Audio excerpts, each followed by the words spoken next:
Hey everybody, it's Justice for Comics. It is Sunday, and I think maybe what I'll do is once a week. I've got some time to do this, and I've been thinking about it for a while.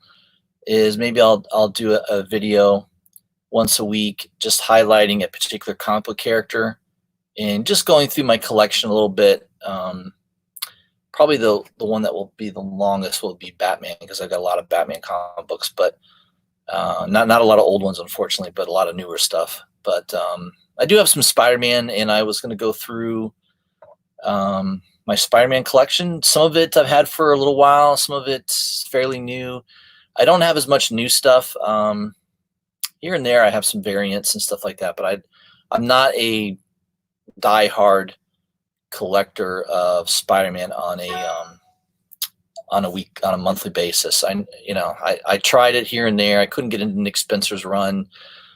Some of was it Mark Waid that was doing Spider-Man? No, not Mark Waid. The other fat middle-aged guy. They're all fat middle-aged guys. I just can't remember who the previous writer was on Spider-Man. It was that the carnageized goblin. I can't remember. Damn. Dan Slott. There we go. Yeah, the Dan Slott run. I have some of the books, some of the Spider-Man books on that run, some older Spider-Man books. So yeah, we'll run through it here. I pulled out some boxes. I moved things around here in the old bunker. I only have 3 slab Spider-Man related books, so not a big graded graded comic book collection, but I do have 3 slabs, so I'll show those. A couple of those got them slabbed a long time ago. Almost forgot that I had them, but so I went through and pulled out a lot of my Spider-Man books, and yeah, we'll jump through it here. I'll run through some of the collection. So we'll start off with the ASM Amazing Spider-Man run. Digging through my box here. All right.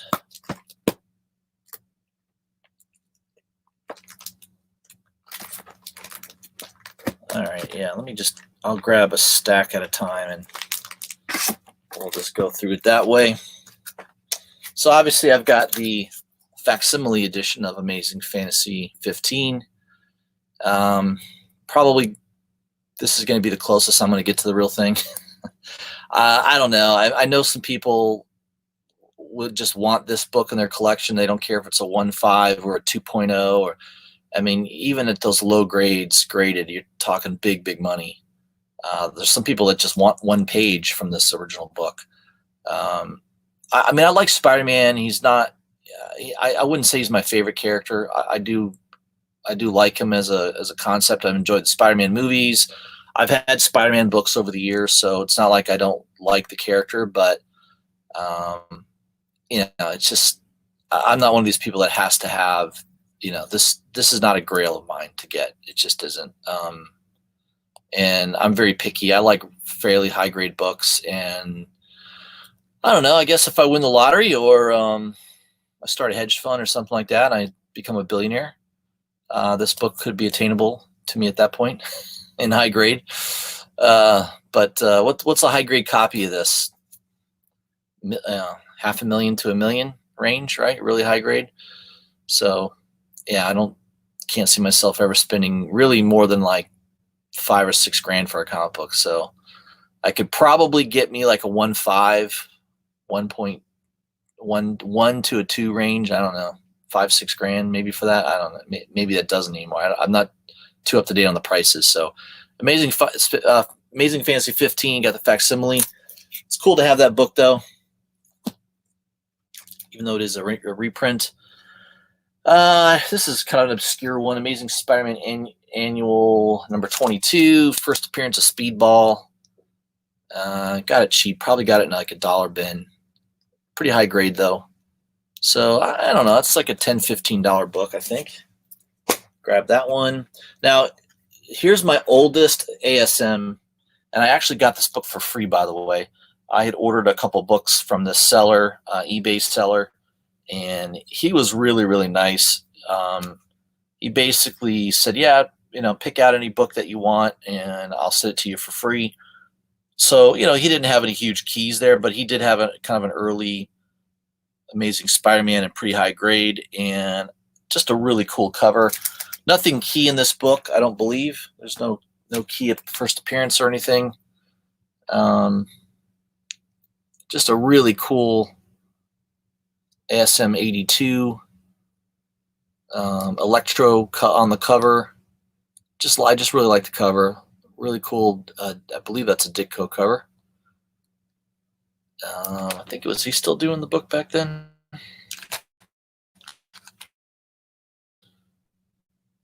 I'm not too sure. Yeah, so the gentleman that gave this to me or sent it to me, really nice guy, Kermit Osserman. He's got a website, kermitspad.net. So I'll give him a little promotion there. Check out his website. Really nice guy, just a great person to buy from. And it was really, really nice of him to send this book to me for free. So I paid nothing for this book. ASM 82, pretty nice high grade too. I got this in a Silver Age Mylar. And you can see not too much wrong with this book. No major spine ticks or creases. Yeah, I would say it's probably 8.5 or better. I mean, it might be 9.0. It's pretty close. Really high grade though. Yeah, it could use a pressing on the cover, but I would say at least maybe 8.5 to 9. So that's my earliest ASM. I've got the second print of Amazing Spider-Man 101. So not the first print, but this is the second print with the silver foil background. This came out in the 90s. I think it came out in the 90s. And $1.75 price tag kind of gives it away. So this is a reprint of 101. 101's a cool book. I don't know. I'm not a huge fan of Morbius, so it's not something that I've got to get in my collection. And I would probably want at least an 8.0 or higher. Right now, that book's going to be very hot for a while due to the movie. So I don't know. Maybe if that book dipped a lot in price, sometime later this year or next year, I may, I would love to own a first print of this, but it's not something I need a ASM 300 before I would buy this. So I don't have first full appearance of Venom yet. But just a cool book to have in really high grade condition for a second print. So I bought that right before it exploded. I think I bought that for like maybe $20. I think that goes for like $50 to $60 now. Well, it did. When the trailer came out, maybe it was going for that, but I don't know if it still is. I do have ASM 102, second appearance of Morbius, and this one's in really, really high grade. I would call this a 9.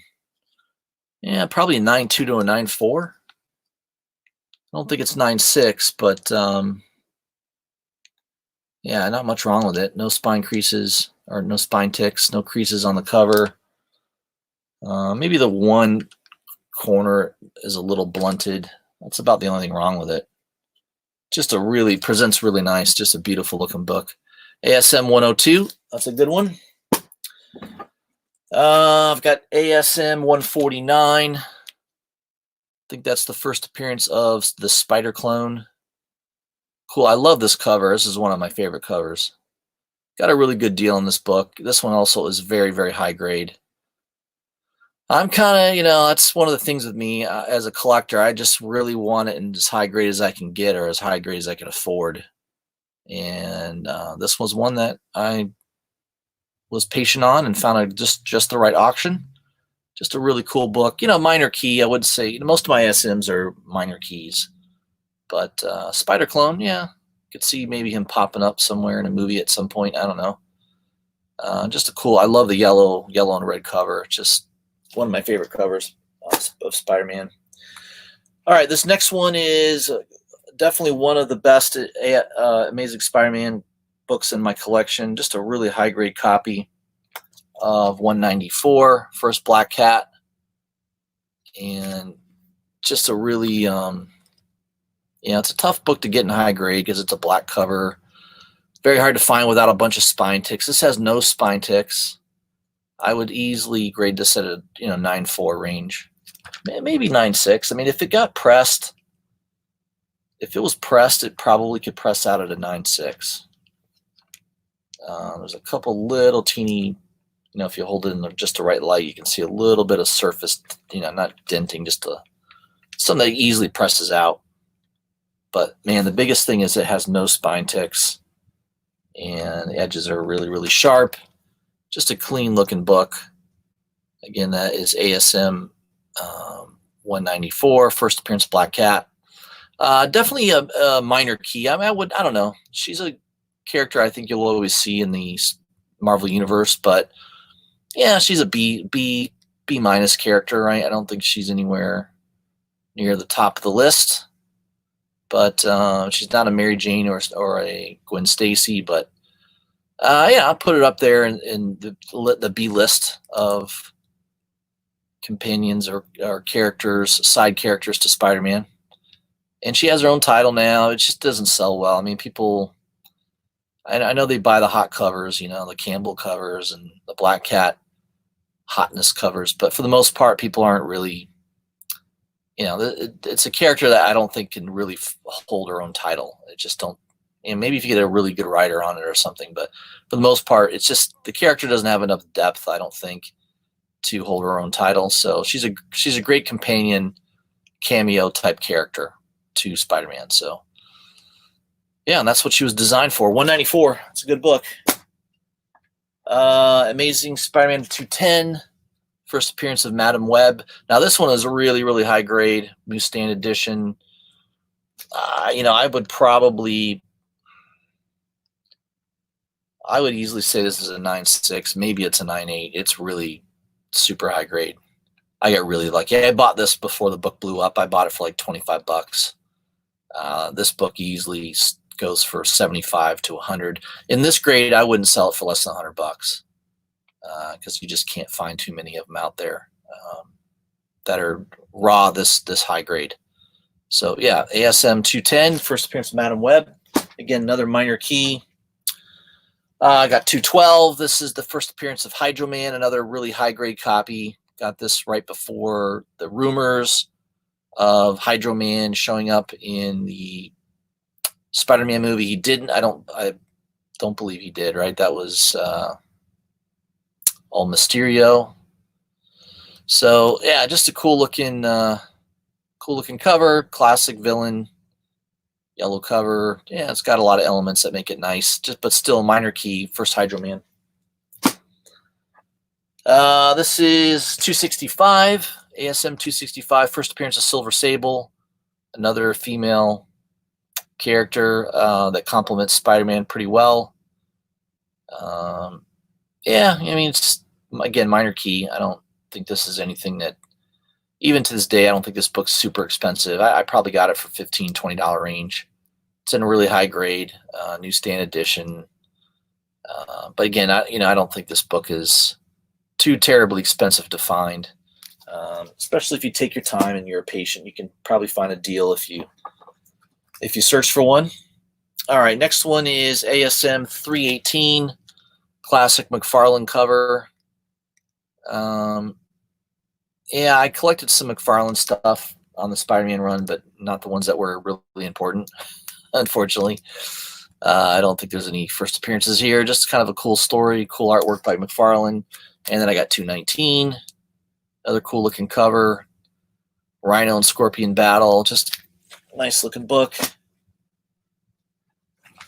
I got 360. This is the first appearance of Venom. Or not Venom, Carnage. Excuse me, not Venom, Carnage. 360. First appearance of Carnage is in this issue. I don't know. Some people say cameo. I think it's first appearance. Not first full, but first appearance is definitely in 360. And I got a really good deal on this book. High grade. There was a local shop that had a bunch of these for sale. He bought a collection. I think he had like 12 of these. So I looked through all 12 of them, and I picked the one that looked the best. Newsstand edition. Pretty high grade. Probably 9.6 pretty easily. So cool looking cover as well. And of course, I got the first full appearance of Carnage, 361. On the cover, classic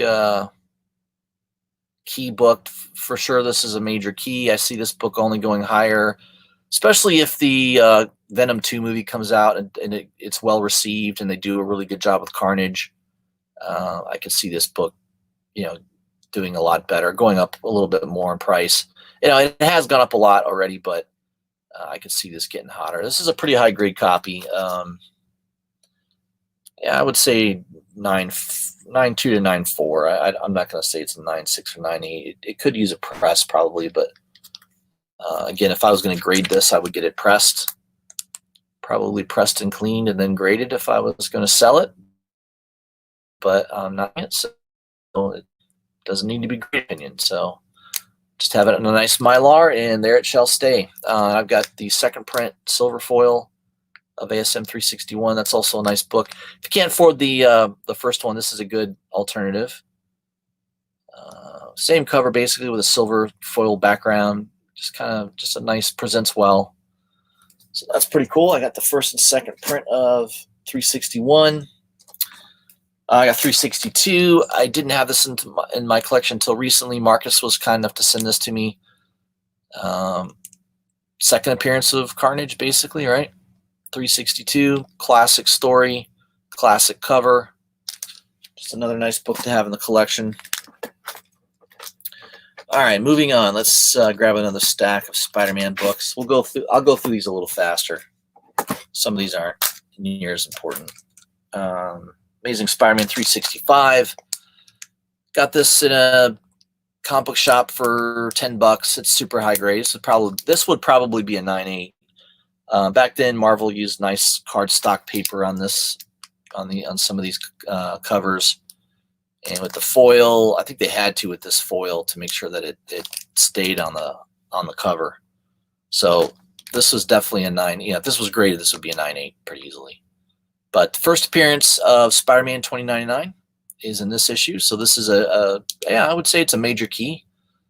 And still fairly affordable. Maybe what, $15, $20, $25 maybe for this. It's still, I think that's the price. I don't know. Maybe it's more now. I don't know. I picked it up for $10, so pretty happy with that.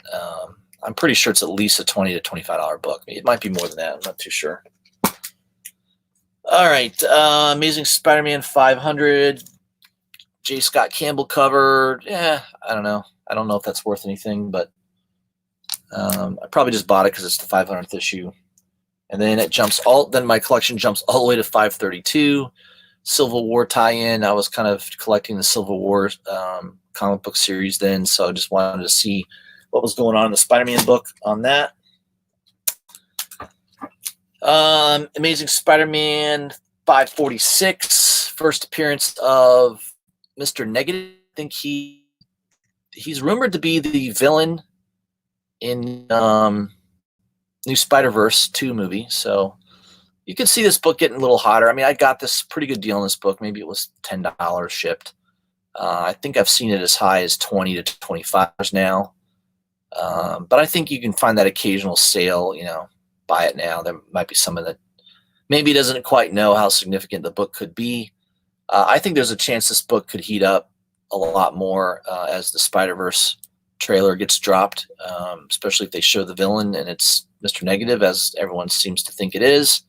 You can see this book jump up there in value. So 546. Then it jumps to 559. I think this is some first appearance in here. Maybe this character. I can't remember why I bought it. I think it is a first appearance of somebody. I can't remember who.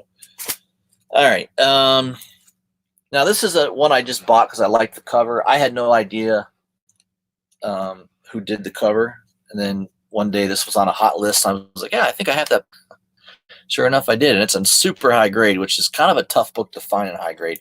Now, if I was ever going to sell this book, I would definitely get this graded, because if this would grade it a 9.8, in my opinion, and this book goes for a little bit more money if it comes in at a 9.8 because it's a white cover. Amazing Spider-Man, what is that? 611. Scotty Young cover. Just a cool looking cover.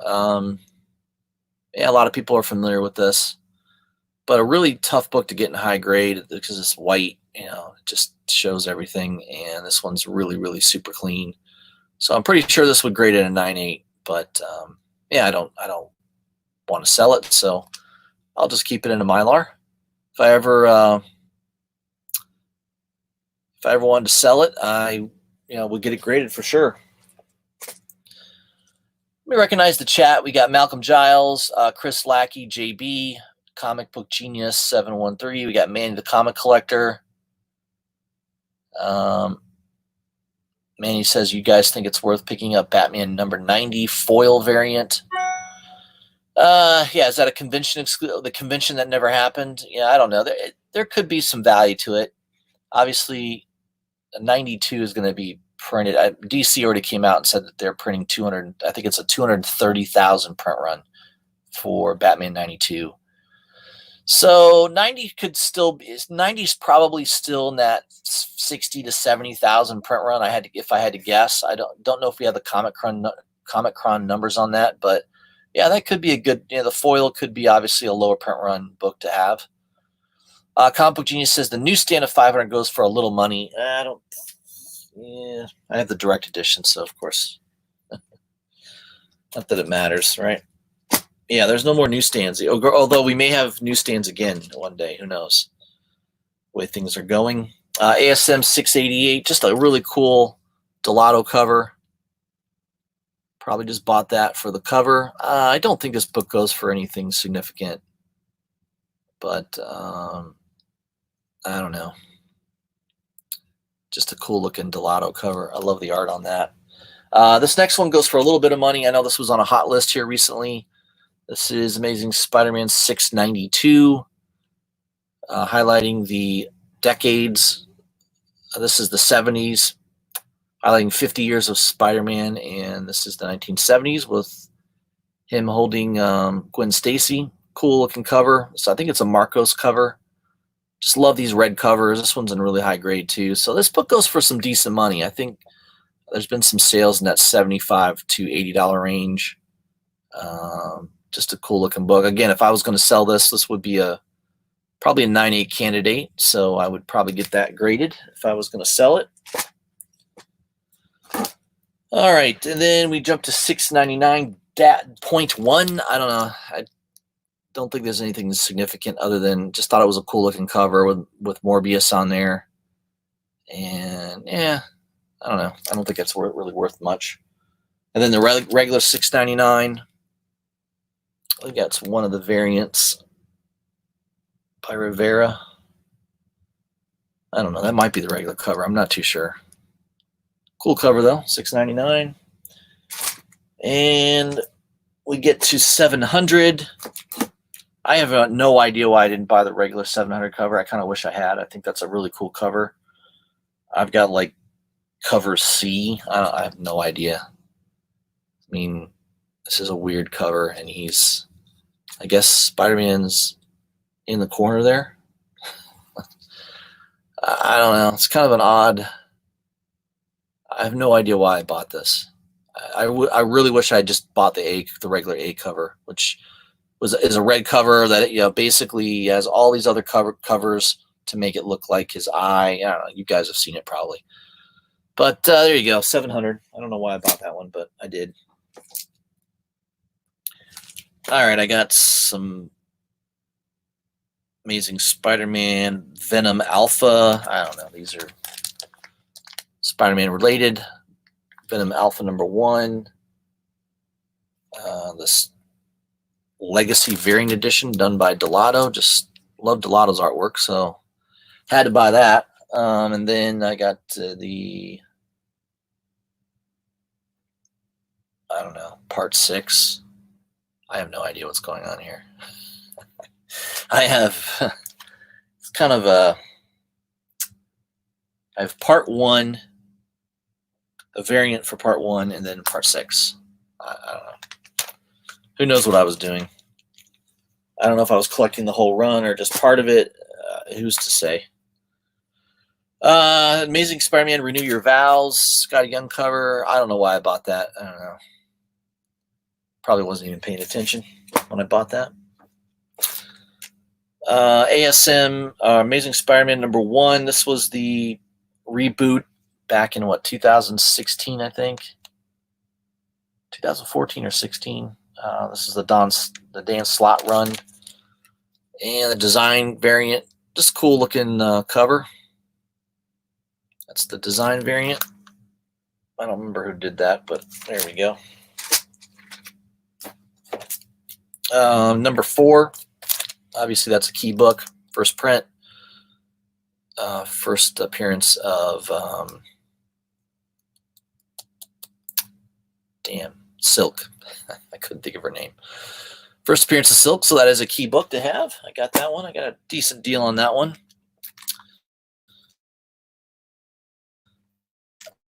All right, let me grab. I'm digging through a long box here. All right, now I got a run of ASMs. This is the Dan Slott run.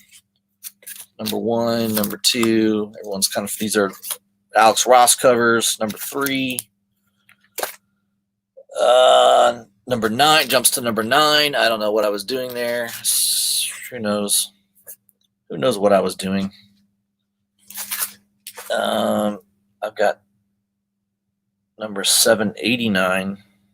That's what I don't like about Marvel. They jump around. Their numbering jumps around. This is one of those foil covers. I don't know. Amazing 789. And then I think this is a key book, 792.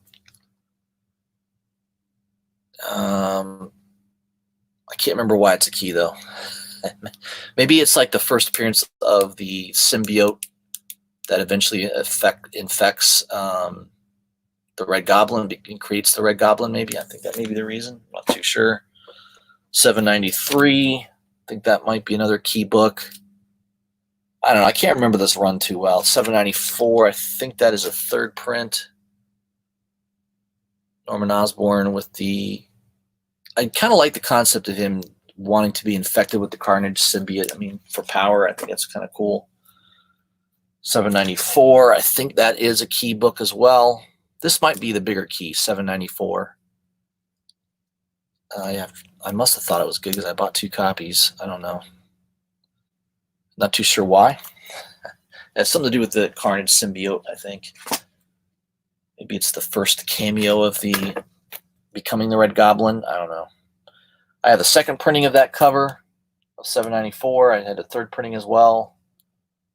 So I got 2 second printings. All right. I must have been specking on that. Didn't sell anything.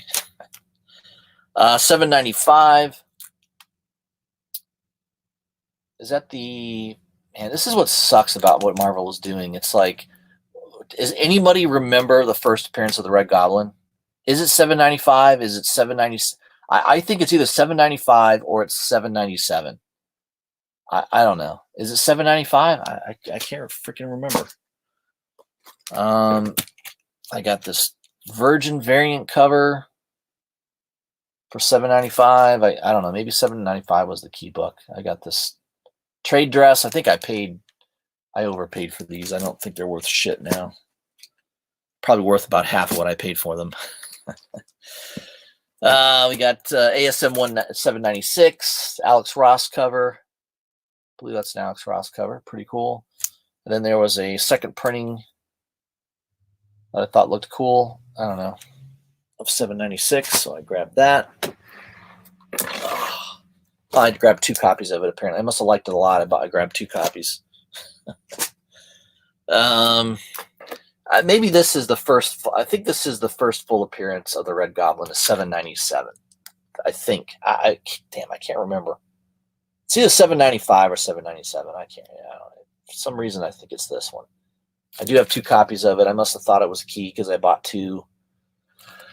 But I don't think the price has definitely come down on that. I think right after I bought them for cover price. I have 3 copies of 797. So I must have been speculating on it. I think the price right after I bought it went up. May have doubled or so, but I think it's come back down. I don't think anybody's really going after it. This is one of the variants for 797. the Thor variant, and I have 2 of them. So I must have thought that that was worth grabbing a couple of. $7.98. Cool cover.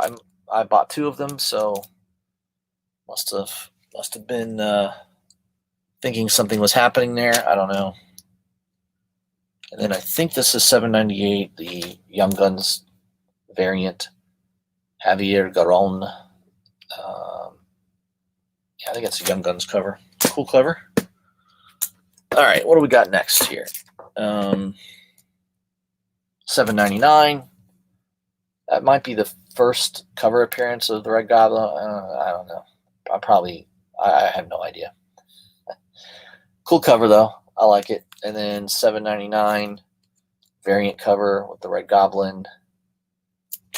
I can't remember who did the cover on that one. Cool though. Very nice. All right, let's run through these a little faster here. I know I'm kind of dragging. $7.99. This is the Delato cover. Just like Delato, so I'm kind of a big fan of him. Bought that for that. And then $800, another Delato cover. Very, very cool. This thing, yeah, I think I paid like $25 for this. I don't think it ever got. I think you can still buy these for like probably under $15 now. They printed the shit out of 800. It was, they had a version of this too, with basically no trade dress. That I remember people paying over $100 for that book. I think I remember one guy spending like $200 for it, and I think you can buy that for like $50 now. That thing has dropped like a stone. I got the regular cover of 800. I picked up the Marcos variant of 801. I think that's the regular cover for 801. And then I have another 800 Delato cover. I have 2 of these that I probably paid $25 a piece for at least. So, yeah. Probably not going to get my money out of that anytime soon. Okay, Amazing Spider-Man Annual 42. Just obscure book in there. I have no idea why that's there. Annual number 1. Legacy number 43. So again, they're confusing us with the numbering. This is the Amazing Spider-Man Annual 43. Also number 1. It's just ridiculous. Then we rebooting Spider-Man again. ASM number 1. This was 2016 reboot. Legacy number 802. Opeña cover. I do like that Opeña cover. All right. We're about halfway through. So if you guys are bored, I understand. This is the Adam Hughes cover, Virgin of 802 basically, or the reboot of Amazing Spider-Man number 1. Amazing Spider-Man number 2 had this new villain that they didn't tell you who it was till like issue 20 or something stupid like that. So of course, the interest in this character died down. No one gives a F. It's typical Marvel. So yeah, they show this guy. They put him on a special variant cover. I think after I bought this, I think I paid $10 or $15 for this. It jumped up to like 30, and it's probably back down to $10 because no one cares. No one cares. They took forever to develop the villain. It took forever to even say who he was. I don't even remember his name now. It was like 20 issues later they finally tell you who he is. This was a cover by. This was ASM number 2 by Delato. Virgin Delato cover. I don't know. I probably overpaid for this as well.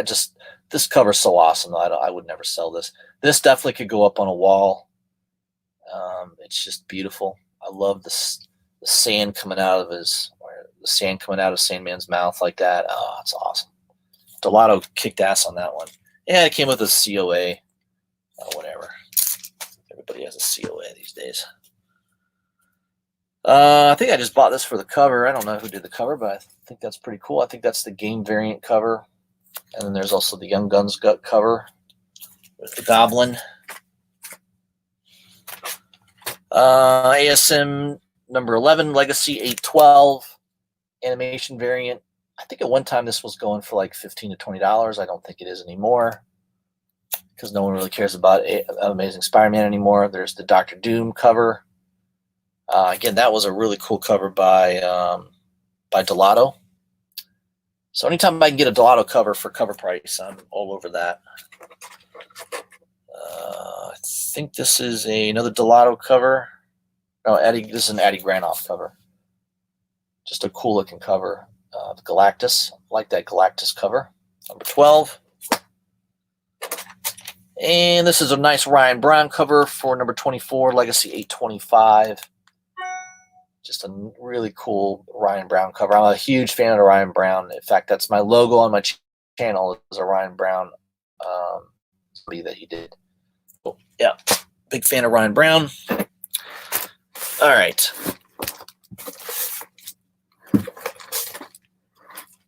Could that be it? No, I do have a few more. Yeah, and then I have one more stack here to go through. So Amazing Spider-Man 41, another Ryan Brown cover. This just came out recently, 3 weeks ago maybe. So that's I just total cover buy. I tried reading it. I had no idea what's going on with Spider-Man these days. So I didn't get much out of reading it, but just love the cover. So that was a total cover buy for me. Then I've got the set of Amazing Spider-Man Event, Dead No More, The Clone Conspiracy. These are all Delato covers. Just love Delato's artwork, so that was the main reason for buying these. I think the story was okay. I didn't think it was too terrible, but Spider-Man hasn't been really good for a long time. Some people theorize that it's because Marvel wants to get Spider-Man back from Sony, so they're putting shitty writers on there, or they're not really putting shitty writers. Nick Spencer's not shitty, but they're not making him a flagship character as he should be, right, for Marvel. There's number 3, another really cool cover. Number 4. Again, these are all Delato covers, so don't really care if there's blank pages in there. I would have bought this just for the cover. And number 5 is my favorite cover. Man, I love that cover by Delato. That thing is just awesome. Very, very cool. All right. I know I may have bored some of you stiff with this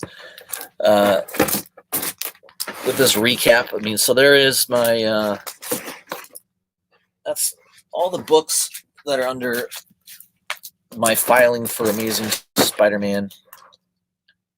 So some of them are good, some of them not so much. It's sort of a mixed bag there, right? I got some older ones that are really cool. I don't have enough older Amazing Spider-Mans, that's for sure. I would love to get some older first appearances. That's one of my goals, is to get some better keys in my Spider-Man collection. I've got a few nice ones, but nothing that spectacular. All right, so that does it for that. I got another stack here. Go through this one a little faster. Who else? We got Comic Films Cash. And we got Marcus. Thanks, Marcus, for joining. Just showing off my Spider-Man collection. Just talking about Spider-Man books that I've owned and showing them off.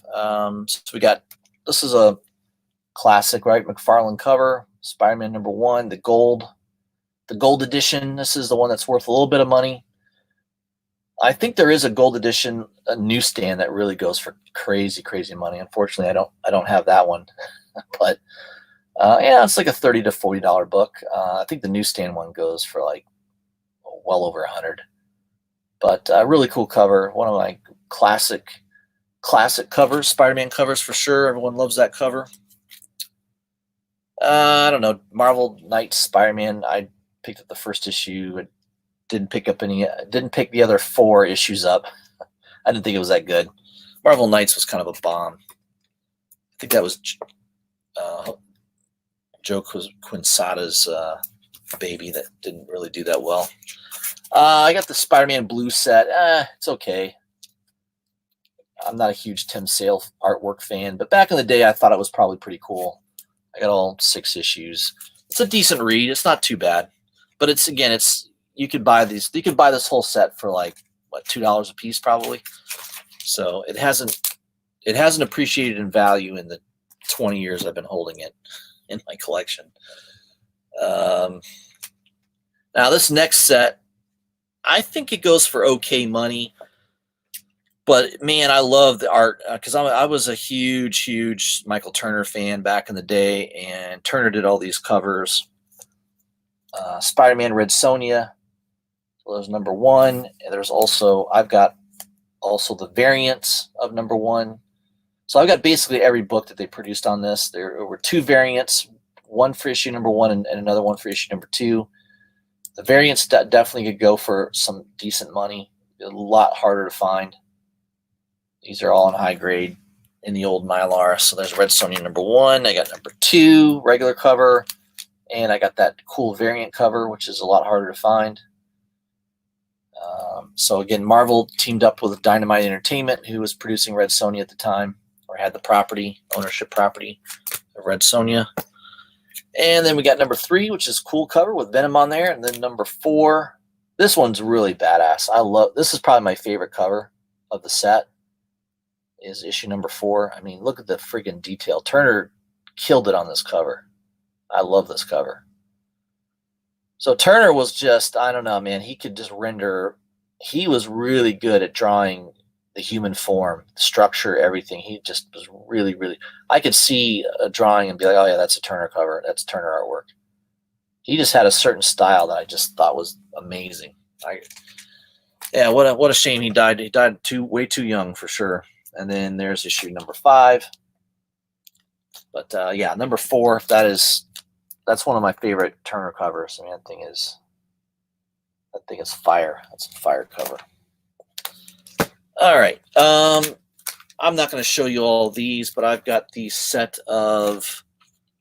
It's a really interesting read. The early issues had Glenn Fabry covers, which he's famous for doing. And he's worked with Garth Ennis a lot. He worked with Garth Ennis on Preacher, so he draws some really crazy looking covers. So this is Spider-Man the 1000. This is a really creepy story. I won't give it away, but you want to read a really creepy Spider-Man story, this is a good one. So book number 1, book number 2. Again, I think these first several issues were all Glenn Fabry covers, which are awesome. Just really cool looking covers. Again, number 3, another Glenn Fabry cover, Fabry. And then I think that's it. And then number 4, it's this other guy doing the cover. Number 5 is a different artist. I can't remember who did that one. It's kind of interesting though. And then number 6, I think it's that same guy that did number 5. And then, yeah, just different artists for the different covers. I don't know. The first 3 issues were Glenn Fabry covers, and then, I don't know. I guess he got bored. Maybe Ennis and him got into a fight. I don't know. Well, I can see why. I don't think Ennis was writing the whole thing. I think he stopped writing. Yeah, it's, I mean, I don't know why they didn't keep the same writer. I think he only wrote the first. Yeah, he only wrote the first 3 issues. And then they switched writers to a different writer. I don't know. Maybe that's why this series didn't do well, because in midstream they changed the writers. In fact, a couple times. Looks like maybe every 3 issues they changed the writer. Yeah, there's a bunch of different writers. So anyways, this was a 22-issue run of Spider-Man Tangled Web. Really cool series. Kind of a little difficult to find. I mean, I bought the whole set. I got a really good deal on the whole set for I think I paid probably like $1 something a piece for them. So I got a really good deal on them. But I don't think they've really appreciated much in value. They're kind of a good read though. It's definitely creepy. We got a free comic book day Spider-Man there. Whatever. Peter Parker animation variant. I think one time this book was going for decent money. I don't think it is anymore. Spider-Man Life Story. I do have all 6 issues. I just need to add the other ones. I don't know why I don't have them in here, but there is 1 and 2, I believe. I do have all 6 issues of that. And then I have this whole, I love this run. This is one of my favorite reads back in the day. I had this when I was a kid. The Web of Spider-Man, Kraven Hunter. Was it the Coffin? Yeah, the Coffin run. Basically, Kraven the Hunter kills Spider-Man, or almost kills him. And man, all these issues, it runs through Amazing and Web Spider-Man and Spectacular Peter Parker. Just, I mean, these are just awesome covers, right? This is the classic. Everyone, they've done a lot of homages to that cover. Pretty cool. And then you got part 5, really cool cover, and part 6, the conclusion. Just a really good storyline. One of the best, probably one of the best Spider-Man storylines, besides Venom and Carnage, I think is Kraven. That Kraven run, people still talk about that run to this day. So those books go for a little bit more money just because people collect that set. I don't want the originals. People like me that remember reading it as a kid and just being fascinated by it. Yeah, so I do have a run of Spider-Man Deadpool. I think the key issue, number 1. Obviously, that's a hot book, or it was at one time. I don't know if it still is. I got number 2, and then I do have a second printing of number 2. Then I got like 1, so I collected it like 1 through 10. Yeah, 1 through 10, Spider-Man Deadpool. And then I jumped all the way to 50. Just because I thought that I liked that cover. I don't know. I thought maybe they were ending it. I don't know if it ended at 50. It might have. Can't remember why I bought that, but just thought the cover was cool. Then I've got these. I'm going to say they're that Spider-Man reboot with Abrams as the writer. Got 2 of those. The Clayton Crane.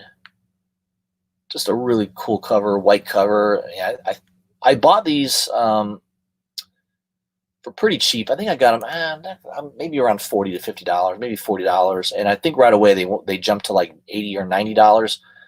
I should have sold one of them because I don't know. I don't think these go for as much money now. I think they've come back down. But just a cool looking cover for sure by Crane. And we've got another Delato cover. Again, that was that Spider-Man run. I probably paid $20 for this. I doubt it's worth 10 now. I don't think anybody really cared. J.J. Abrams, was it his son that wrote that? I can't remember. I know he was involved with it somehow. I don't know. This is another Spider-Man cover. Shannon Mayer did that. It's cool. The splash of cover. Like that cover. I don't know what I paid for that, but it's cool. All right, I'll leave one of the keys to my youth at one of the last ones I'll show. Superior Spider-Man series finale. I don't know. I wasn't really collecting that, but I picked that up. I think there's a first appearance in this issue. Number 2. I can't remember who it is. I believe this is another first appearance, Web of Spider-Man 36. I think I have 2 copies of it, so I don't know if I was speculating on the time. I know there is a first appearance in there. I just can't remember who. Web of Spider-Man 36. Is it Tombstone? I think maybe Tombstone, first appearance. Something like that. I believe that's who it is. Tombstone. Web of Spider-Man 97. I think that's the Night Stalker. First appearance. I don't know. He was rumored to be showing up in a TV show. I don't think it ever happened, but there was a little spec on that book for a little while. This is a key book for sure. Web of Spider-Man number 118. First appearance of Ben Reilly. The Scarlet Spider. This is a high-grade copy, too. Yeah, if I was ever going to sell this book, I would get this one graded for sure. This would probably grade it a 9.6 to 9.8. 9.8 in this book sells for pretty good money because it's a little hard. I don't know why it's hard to find this at a 9.8. I don't think there's that many on the census. And then you got 119, so I kind of bought a set of that. I got them before the price really jumped up. And then Spider-Man 52, and again Scarlet Spider, and then 53. So this was all part of a storyline. I think that's probably what I did. Is I just bought that whole set. Spider-Man 2. I think there's something going on in that. I can't remember. First appearance of somebody. All right, so I'll leave the last four Spider-Man books. 3 of them are graded, and the one that I really value is only because of my childhood, and I remember buying it right off the rack, and I was amazed by it. We got Amazing Spider-Man number 529. This is the red infamous new suit, the Iron Suit, Iron Spider. When I was getting this shipped, there's a little crack there, so I don't know what happened. It got dropped, so there is some damage to the case. I don't know. I don't even know if this is worth getting reslabbed. I mean, it is a 9.8. I don't even think it goes for any decent money at all. So I don't know. I don't think there's any value in getting it reslabbed. I mean, if this slabbed and 9.8 was like a $200, $250 book, I'd probably do it. But I don't even think I could get $100 for this. So probably we'll just leave it as is and just keep it, I guess. I don't know. I suppose if I ever wanted to really sell it, I should reslab it. Web of Spider-Man number 196. This one's in good shape. No problems with this one. That's a 9.6. This old label. That's how long ago I got this. I don't think I got this graded. I think I purchased this with the old label. So who knows? You get these, you crack these open and send them in. It might come back a 9.8, knowing that the standards of CGC have dropped in recent years. So I don't know. This might be worth reslabbing. They say these old labels. I think CGC was a little more strict in their grading standards back then.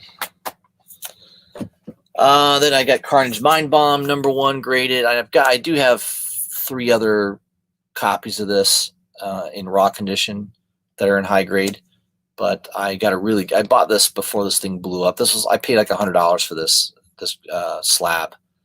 So I don't buy a lot of slabs. I bought this because there was that Donny Cates had mentioned that he loved this comic book, and I saw the interview. I think Jim's Comics is the one that I remember him texting me about this, and I went on eBay and I got this for $100, and right away it blew up. I think this was like $400 to $500 graded in a 9.8. I don't know what it sells for now. I haven't looked at that in a long time. Let me just see real quick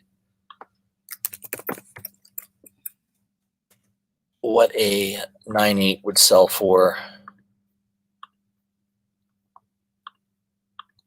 I'll share my screen.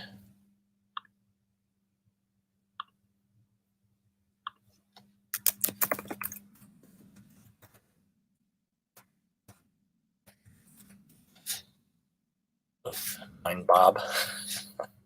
There you go. Mind Bomb. 9.8. Oh man, yeah, the price has really dropped. Look at that. $154. Wow. 160. Yeah, this was a $400 book. It was probably over a year ago.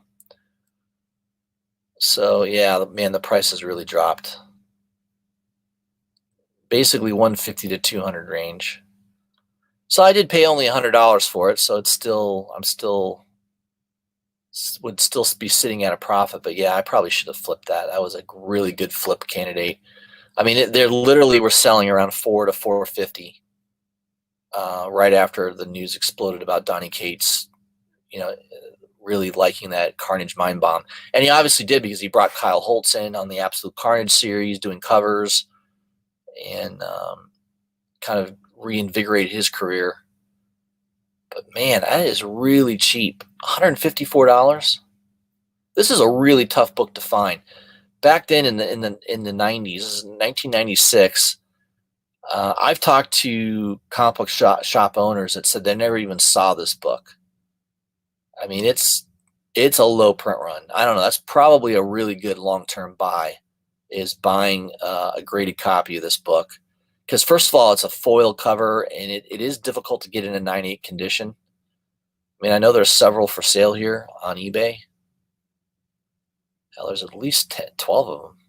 Man, maybe it's not that hard to find in high grade.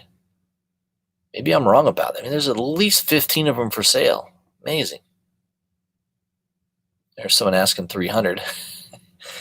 Yeah, I mean, it was just one of those things.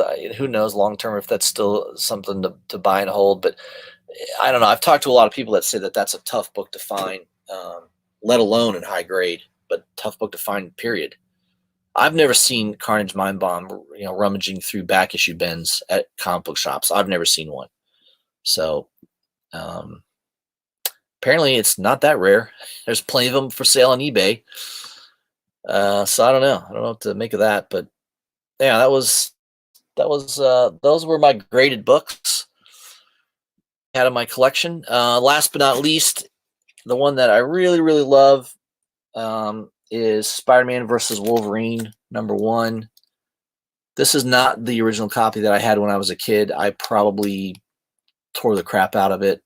This came out in 1987? I think it was 87. Oh, 86. 1986. Now, it's an oversized, thicker book, but I remember wow, it was $2.50. I think the average book back then was like maybe $1.50, $1.75. So $2.50 was a lot to spend for a comic book, believe it or not, back in 1986. But just a really cool. I love Wolverine. I love Spider-Man. The two of them together. This was their first, and man, it was just a really good comic book. It's there. The death of Ned Leeds is in this, so there is some minor event that happens in the book, but just a really good read. Classic Spider-Man book. One of my favorite comic books in my collection. It's not worth a lot. I mean, in high grade, this might be a $30 to $40 book, $50 book maybe. It's not an expensive book, but has a lot of sentimental value to me. So one of my favorite books in my collection for sure is the Spider-Man versus Wolverine. And it's a high grade copy. It's in pretty nice shape. No spine ticks. Nice, probably 9.6 to 9.8 range. So that's it. That's my Spider-Man collection. I just wanted to share. Once a week, I might just highlight a particular comic book character and pull out some books, and I'll have maybe some books that are of value and some that aren't. Some that are meaningful to me and some aren't. Some of them I don't remember why I bought them to begin with. So I may do this once a week, just highlight a particular character and just pull out some books from my comic book collection and show you what I have there. I'm going to end the stream talking real quick about, I did mention it on my last live stream on Friday, what's going on with DC. DC has decided to distribute their comic books, and apparently a lot of shop owners are saying, how dare you? How dare you want to make money? We can't make money. So I guess the comic book shop owners across America, or many of them, feel as though if they are closed, DC should be closed. Hey, if we can't sell comic books, you can't sell comic books. So how ridiculous is that? So, I am not in the camp of how dare DC do this? This is a terrible idea. Yeah, I have no doubt that the execution of this is probably in the beginning going to be sloppy. Remember, they're only coming out with a couple titles. I think April 28th is going to be the first ship date. So they're basically, so there's this article here by Rich Johnston. Let me share my screen here.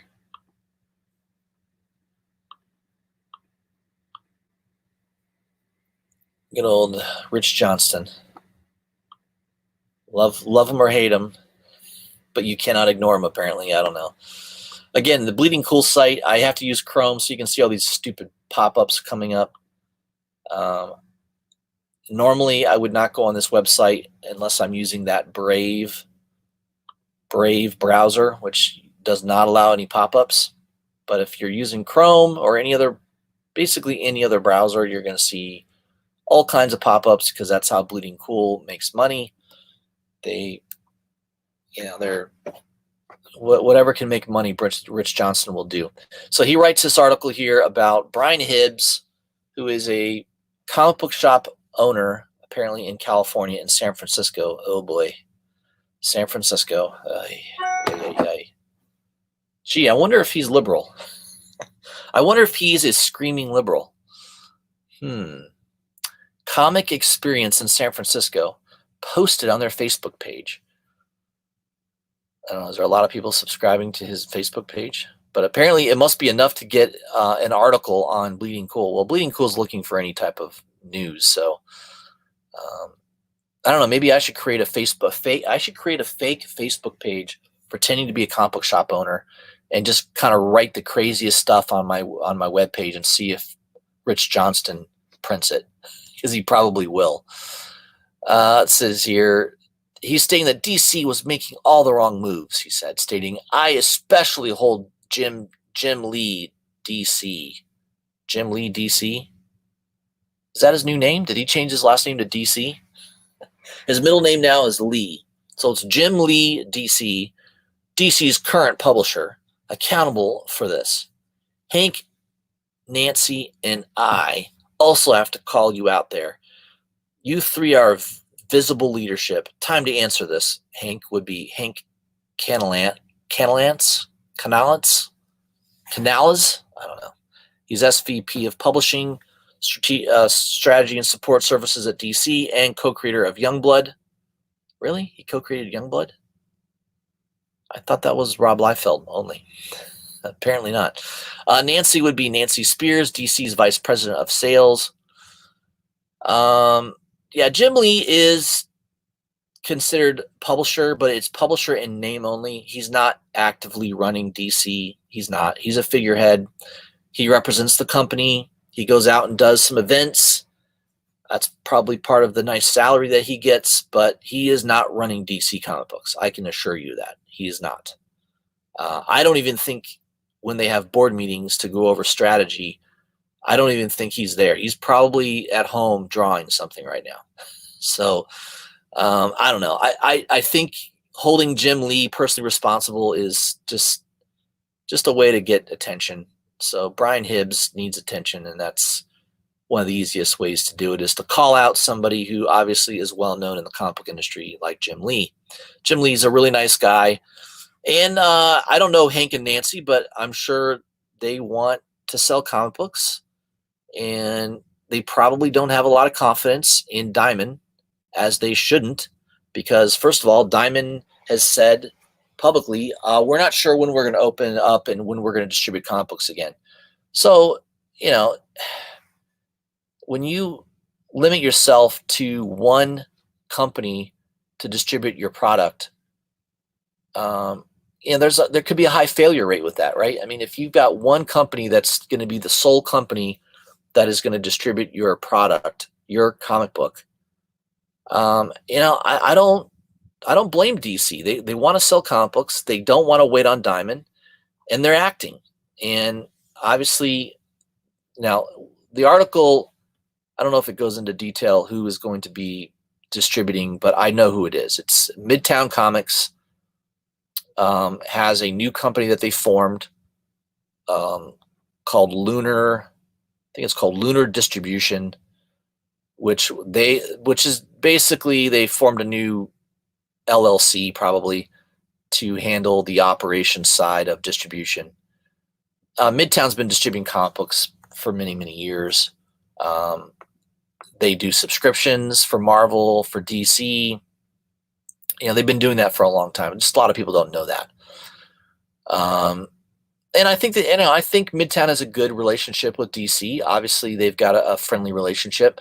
So basically, DC is going to use Midtown for the East Coast, probably everything, New York, all the way down to Florida, maybe parts of the Midwest, but for the most part, they're going to use DCBS for everything from, let's say, Chicago, Midwest, all the way, probably to Kansas City, that type of thing.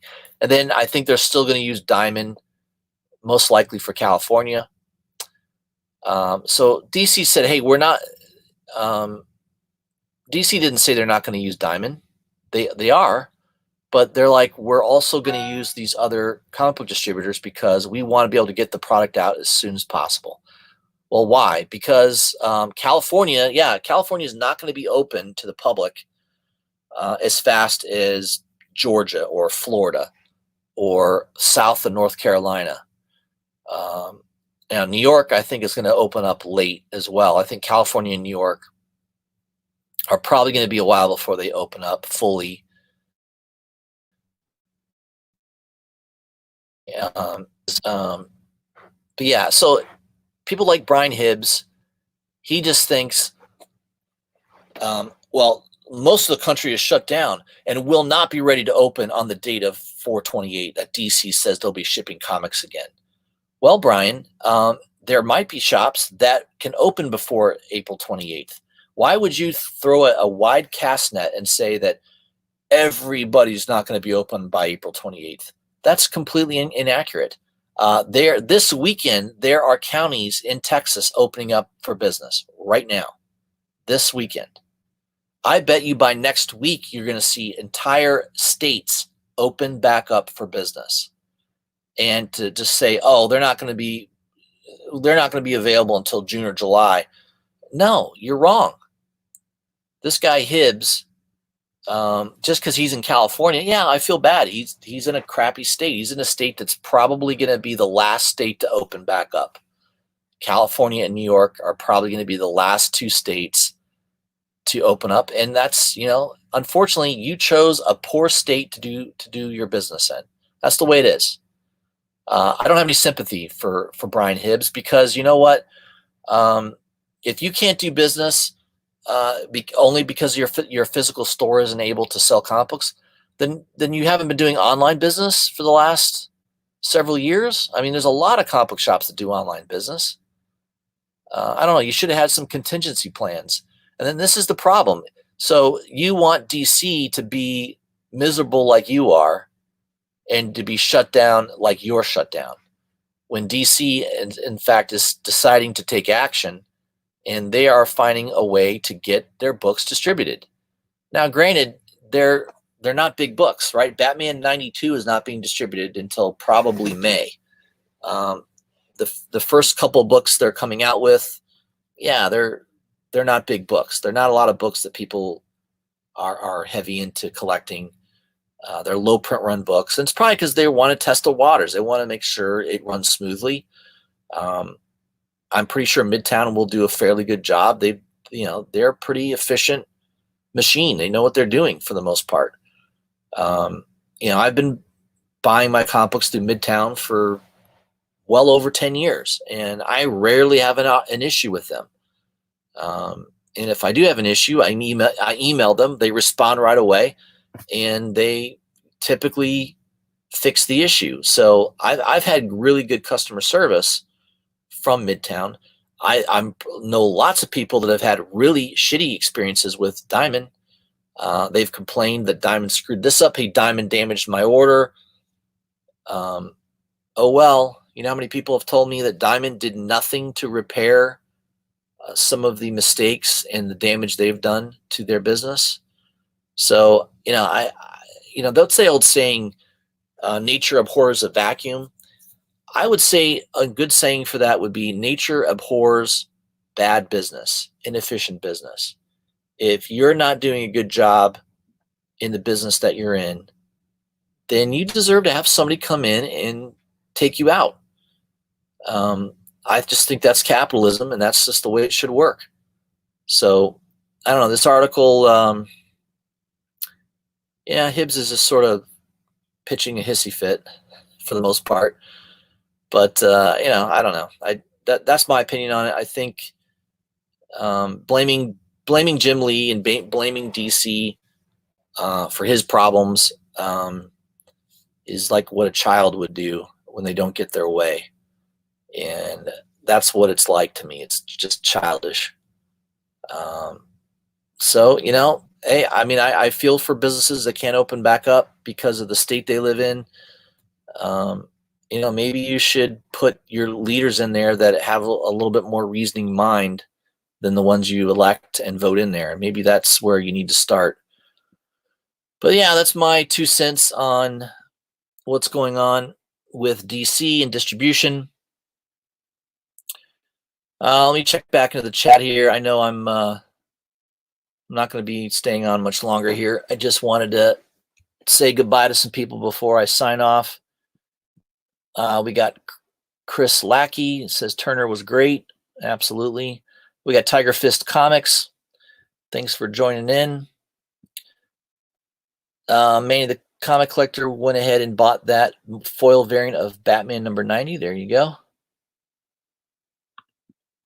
Cameron D says, yeah, a lot of small shops will not trust Midtown. I mean, I can understand that, but Midtown they're a business, and if they're separating their business by having a distribution center, I don't know. I mean, I can't imagine they're going to be any worse than Diamond. Let's put it that way. I can't imagine they're going to be any worse than Diamond. If you think Diamond is going to do a better job than Midtown, I don't know. I would be willing to let's see what happens, right? I'd rather just like to see what happens first. Yeah, Manny, you're right. Your boy Zach did the video on this. He did a good job. I watched it this morning. Yeah, he does a better job of breaking it down concisely as to what's happening. But I kind of did a little summary of that. But basically, yeah, DC is choosing 2 different distributors. So basically, they're going to have 3 distributors. And in that video, he mentions the fact that back in the 80s, there were probably 18 different comic book distributors. Now, of course, we had Newsstand back then. We had a lot of bookstores that sold comic books. We don't have any of that today, right? Barnes & Noble, the few Barnes & Nobles that are still around that haven't been put out of business by Amazon, they don't sell comic books. They'll sell you a lot of trade paperbacks. They have tons of that for sale, but they do not sell comic books. They just don't want to mess with it. And the comic book industry has been kind of slowly dwindling over time anyways. And I'd imagine, I mean, I went to a bunch of Barnes & Nobles to buy books. The last few books that I bought at Barnes & Noble, they only had like 3 copies. They would get 3 copies of a particular issue, and that would be it. They just weren't selling much anyways. So there were a lot of different distributors back then in the 80s, 90s. Well, at least it sounds like in the early 80s, there were different distributors. And then all of a sudden there was just Diamond. Diamond had the monopoly. They got sued. They took them to court. They lost because basically the court said, hey, they've lumped in Diamond with multiple periodical distribution. So basically they didn't just say, hey, it's just the comic book industry. No, they're just a distributor of periodicals, monthly periodicals. And of course, there's lots of different monthly periodicals being distributed, from People magazine to, comic books, right? So that's why they won the court decision and basically were able to keep a monopoly when it comes to comic book distribution. Cardstock Variant says, I'm competing with Rod. Rod's more, I don't know. Rod has a funner show than I'm a little bit more serious sometimes than Rod. I love Rod. Rod's a good guy. I love when he has a few drinks in him, and the show gets a little bit more entertaining. See, Cameron D, you're lucky I had nothing but customers. Cameron says, you're lucky I had nothing but customer service with Midtown. I think maybe Cameron means bad customer service. Because customer service means that's good. If they're giving you good customer service, that's part of what makes a good business. But yeah, my experience with Midtown has been very, very good for the most part. don't have enough bad experiences to say too much bad about it. Hey Wolf, what's going on? Thanks for stopping by. Yeah, Cardstock says their customer service is pure rubbish. I mean, I don't know. So I've gotten books damaged, and I will take a picture of the damage, and here's the issue, and I email it to them, and they either credit me back for the damaged book right away, or they send me another one in my next order and tell me to keep that one as a reader copy. So I've never really had too many problems. Now, if you're on the site trying to buy books on the day they're coming out, a lot of times books will be sold out very quickly, and their website will show that it's sold out, and then later it comes back for sale. I mean, that kind of thing. I don't know how Midtown can really control that. I'm sure there's some inaccuracies there with their website, but I pre-order all my books from them in advance. So when the pre-orders come out, I go through my list. I'll pre-order my books. Usually it's around $100 to $150, and I get my books. Usually, I'm on a monthly shipping method, so I only get them once a month. I guess what I've heard the complaints is that if you're getting weekly shipped books, I think they have a problem perhaps with doing weekly shipping. That's been most of the complaints I've heard about Midtown is the weekly shipping. So my experience though has been very good with Midtown. I don't have really any complaints. Anytime I've had an issue or problem, they've solved it for me. They've either refunded me the money or they've replaced the book that was damaged. So but hey, everybody has different experiences. That's been mine. So I'm not saying that I'm not invalidating your experience. Certainly, there could be issues. I think all companies have issues at times, right? It's just comic books can be a little complex because they come out weekly. They're weekly issued at times. They have all these different issue dates. It's not like all these comic books are coming out on the 15th of the month. They're all different dates because it's all based on when the creators can get their work in. There's all these deadlines. It does make it complicated when it comes to, what's coming out a particular week. Plus, books get pushed back. They don't meet the deadline. The printers don't do what they're supposed to do. There's a lot of variables involved in getting a comic book out. And if you listen to these YouTubers that produce their own comic book, so once in a while, I'll catch a stream by Ethan Van Sciver, who does Cyberfrog, and he'll tell you there's a lot of moving parts to creating a comic book, right? You're creating the art, then you're having someone do the coloring, then they do a digital capture of the artwork, create a digital file, which then gets sent to the printers. I mean, there's a lot of definitely a lot of moving parts to creating a comic book.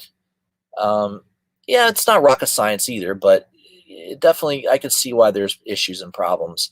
And sometimes in a comic book you'll have the writer, you'll have an artist, a penciler, you'll have a different person that does the inking, you'll have someone that just does the color, somebody who just does the lettering. I mean, you could have 5 or 6 people doing different parts of that comic book.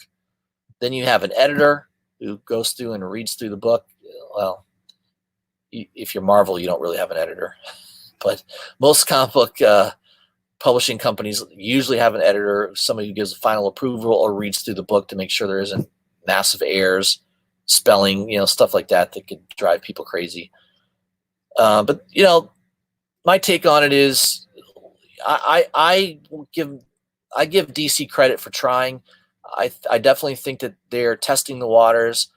They see the long-term issues with having just one company be your distributor. I think that that's a huge, huge mistake. I've been saying that for years.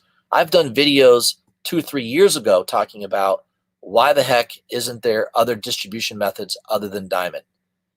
And I think that this pandemic is pushing the issue, and I think it's great. And I think long term, it's going to be very good for comic book shops.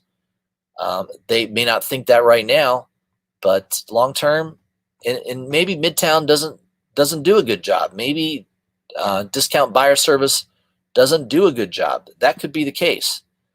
And if they don't, you know what? Then they lose the business. And if DC's halfway intelligent, which I think they are, they'll move their business to someone who's going to do a better job. So I think finally I think the comic book industry is finally realizing that there's some major problems that need to be addressed. And I think Diamond has been one of those problems for a long time.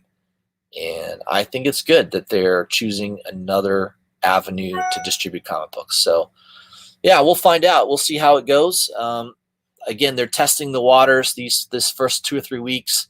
You know, these are books that are not heavily ordered by comic book shops.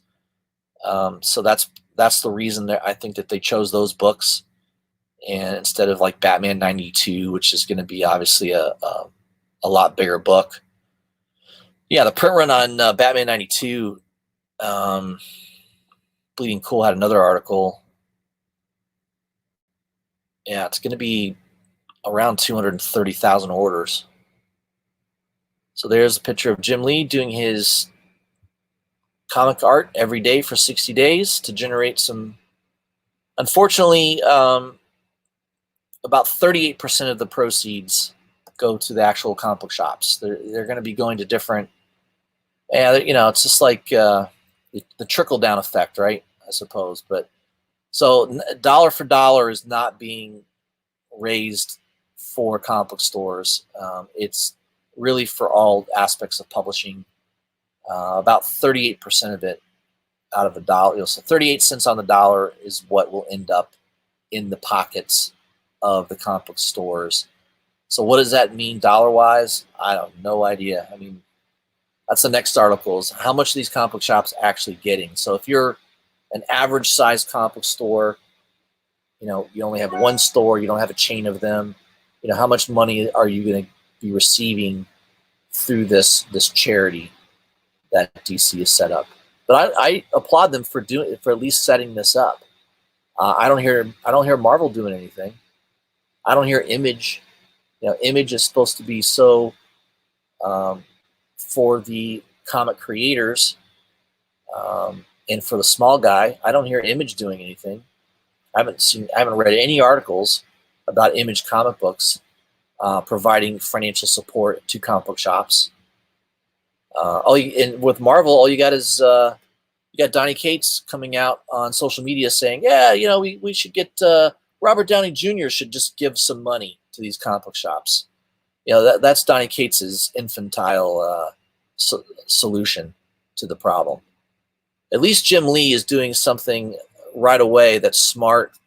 These are actual auctions. If you can actually go on eBay and see the artwork on eBay with live bids.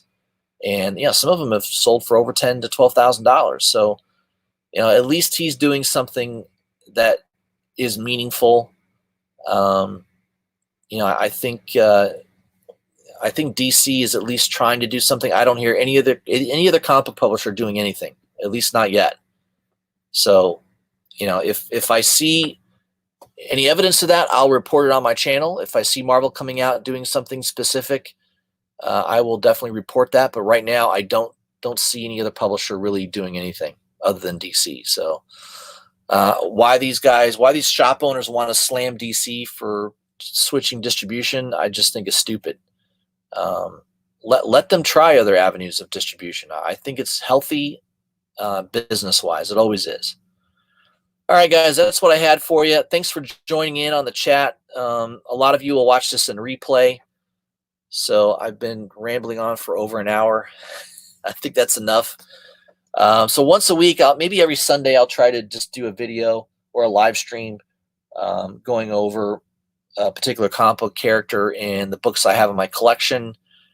And, you know, just some of these videos will be quicker than others because I don't have as many comic books with certain characters. The Batman one will probably be long because I got a lot of Batman comic books, but I'm going to have to do a two-parter on that one. But I appreciate you guys hanging out with me. Check out my next video or live stream, probably either Monday or Tuesday. Cover price, we'll do a top 10 list. I'll probably get that sometime tomorrow. So it's either going to be tomorrow or Tuesday. I'll have another video out. So look for that.